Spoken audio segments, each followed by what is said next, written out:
The Injera. I'm kind of a bit worried about having to make it. I think it's a bit of an acquired taste. It's difficult to make food that you don't love yourself. The Injera, a type of flatbread made from the local grain teff.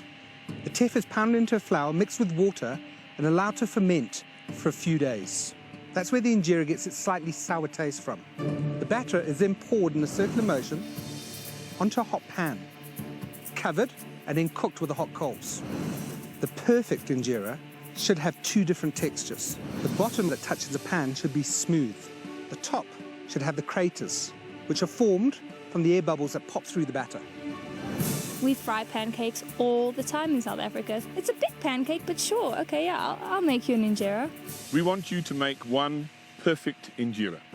This is way too easy. It seems almost like a walkover. When you think your Injera is the stuff of champions, put up your hand and the three of us will come and have a look. If we are satisfied with the quality, the first four of you will be safe to cook another day. The remaining three will go into the elimination challenge, after which one of your journeys will be over. Right, off to your stations, please. The judge's brief was to make the perfect Injera. Seems simple, but I know better than that. We have batter and we have a stove and a grass mat to serve our Injera on. How do you get it off? It's a little more tricky than just frying up a pancake at the bazaar. You start preparing those Injera on my count. In 3, 2, 1, off you go.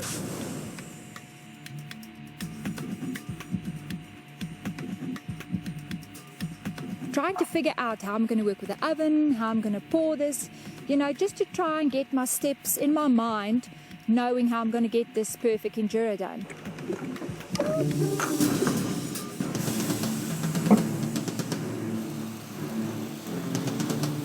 I just sort of pour my Injera in a sort of puddle in the middle.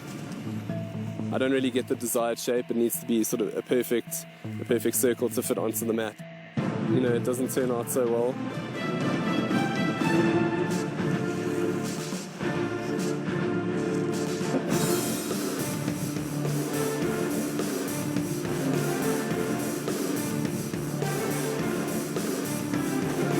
I forgot about it being a perfectly round shape. I noticed that it was getting stuck.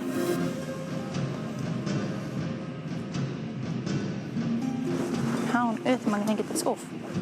The first pancake is a complete flop. Okay, so this one didn't work out. It just gets stuck. I make it too thin because I'm used to making crepes. I actually just take the lid from the stove and I start scraping it off to get it clean. The tricky part is to get that perfect round Injera. You don't have an egg lifter, you've got nothing to actually make this. You've got a few sticks lying around, so you try and make do with what you've got.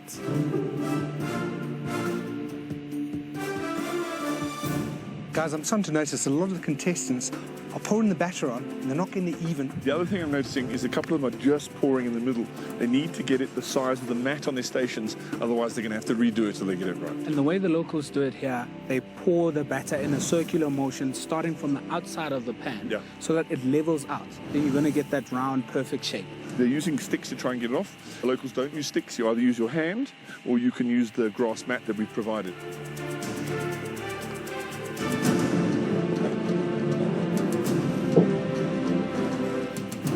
The most frustrating thing about this challenge is that, in theory, making Injera should be simple. It's batter on a hot plate.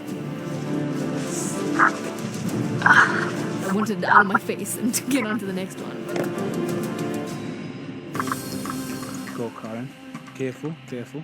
It needs to be perfect and it's tough. Good. Let's see if it's perfect.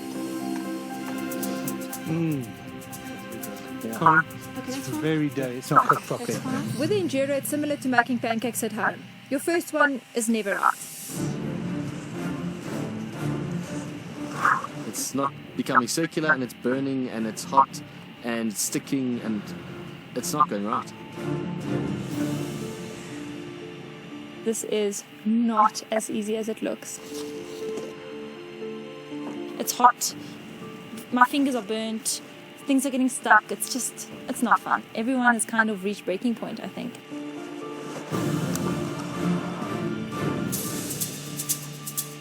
I decided to go for an outside in sort of method in pouring my batter.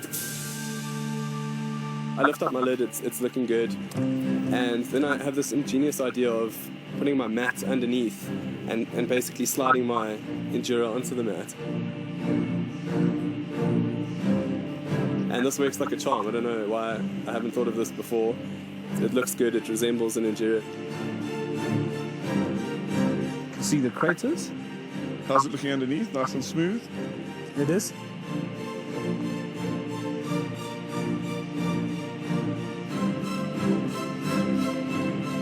Jason, I think you got it. Safe, dude. Well done. Thank you very much. We have the first one that has made it perfect. Injera, Jason. It feels incredible being able to recreate something very traditionally Ethiopian and do a fair job to the judges' satisfaction. You know, it just made me feel really good.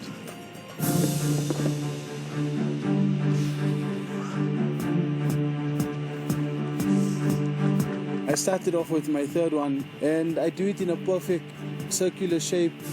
I'm really worried now. I know that I don't have enough batter for a fourth one. My Injera starts looking more authentic and more traditional, and it's also easier to remove from the bottom, from the cooking surface. I'm just happy that I got it onto my grass mat. That's cool.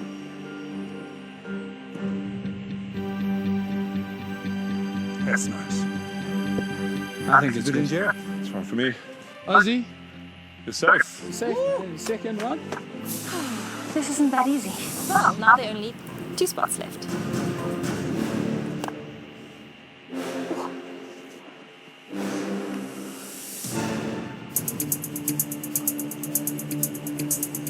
I get one off that hasn't gotten stuck, call out my name. I'm happy. Good Injera. Well done, Landry. Thank goodness. I could just stop burning my fingers. I was just grateful. Carmony, Celine, Karen and Tyron, we are looking for one more perfect Injera.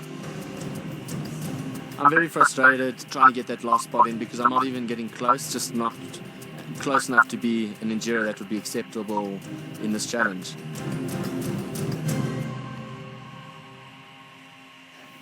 This is actually crazy. Good girl. Oh, you're a boy. Good little boy. I just decided nothing else has worked so far. I'm going to talk to this thing like it's a plant. Come on. There we go. Come on. I'm sorry to lose my mind at altitude. You can actually see everyone is on edge. It's coming towards me.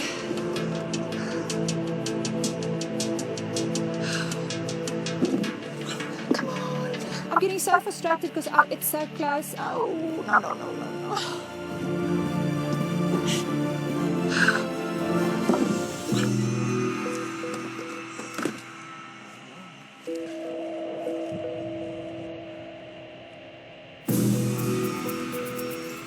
Get it on that mat.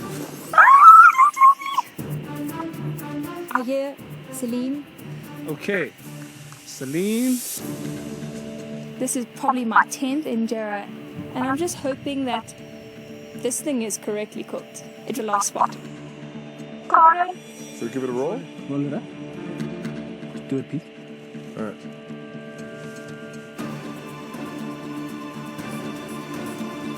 I reckon that's good enough to put it in the basket. You're safe. Contestant Celine has taken her last spot in the safe zone. Well done, Celine. You did it. Off you go. Go join Ozzy, Leandri, and Jason in that safe zone. Well done. So I'm relieved that I can make a big pancake, but I feel really, really guilty because I took the last spot.